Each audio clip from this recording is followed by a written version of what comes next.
So you want to learn the coolest checkmate ever? Well, you're going to love this one. Check it out.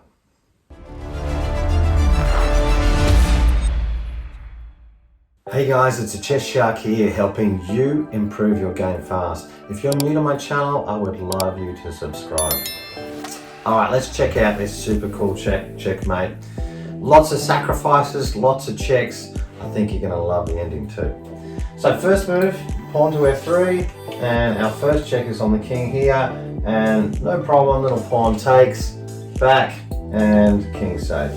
Now, this little pawn is eyeing off this knight on d3, puts the king in check again. This little pawn's got it covered and takes him, and king is safe once again. That's time for another sacrifice now.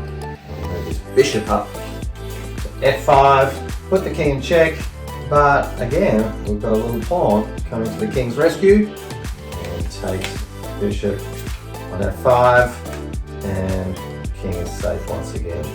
Now it's time for rook to do a sacrifice. Now he can check in two places. Can you see the two checks? Which one is it? It's rook to d4, putting the king in check, and little pawny says, "That's alright, king, I will protect you." And rook is now gone as well, and you can see a little bit of a pattern forming here. What is going on? White is doing these sacrifices to create a little fortress around the king. But why? Why would he do that? That's a bit strange, isn't it? Okay, time for little pawny up here on a7. He's only one square away from promoting, and so why not? Puts the king in check with what piece? Well, normally we would promote to a queen, our most powerful piece. But white, as you can see, is a bit crazy and does things a little bit differently. So under promotes, promotes under a queen to a bishop, and still gets the desired result of putting the king in check. Now the king can't run away because Queenie's got this square covered, and the knight and queen are attacking e5. So we have to block. Quite often with beginners, their first reaction is when they're in check is to run their king away. But sometimes we can take the piece that's attacking us, or we can actually put something in the way and block the king. So that's what happens here. And king's safe from bishop, protecting him. And now it's time for another crazy sacrifice by white. Rook comes out to e6, puts the king in check, and bishop's eyeing off little rookie, wants to attack him, but can that bishop take rook? No. Well, why not? Well, this bishop is pinned to the king by white's bishop on a8. If we move this, it's a check. So we're not allowed to attack the rook with the bishop. We have to take it with the pawn. And that's what white wants. And goodbye, rookie. And I mean, look at this. We've got 5, 10, 11, 12, 13, 16 points of lost pieces for white. Is white crazy? I don't know. Let's keep going. Okay, so here it's time for the bishop to move in for the kill and attacks black's bishop and says check again. And once again, another piece is going to be taken, and goodbye bishop now. And you can see this little guy's kind of, hey, I'm feeling a bit left out here. All you guys are protecting kingy.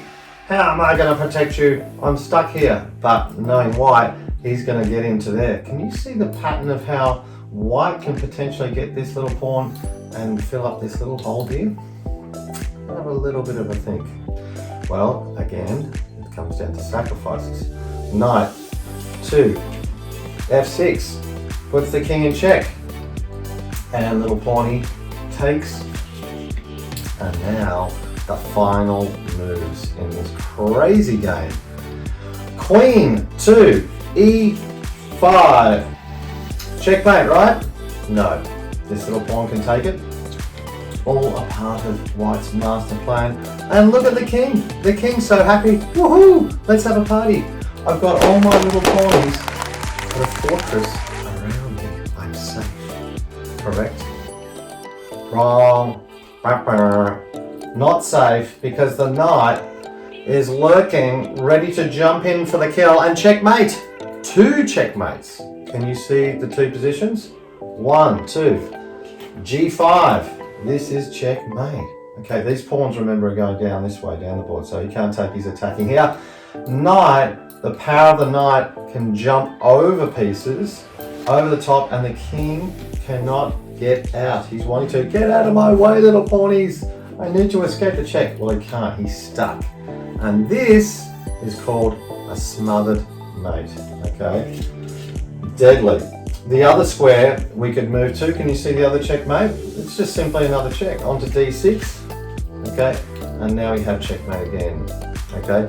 Now, that's never gonna happen in a game, that position, and there was other checkmates throughout that game too that white could have done. But he wanted to do this really cool checkmate, this smothered mate, and get this little square. I call it a chocolate box checkmate. There's a king's there, yummy chocolates in the middle, ready to be eaten. So sometimes it's not about power in chess, it's about position.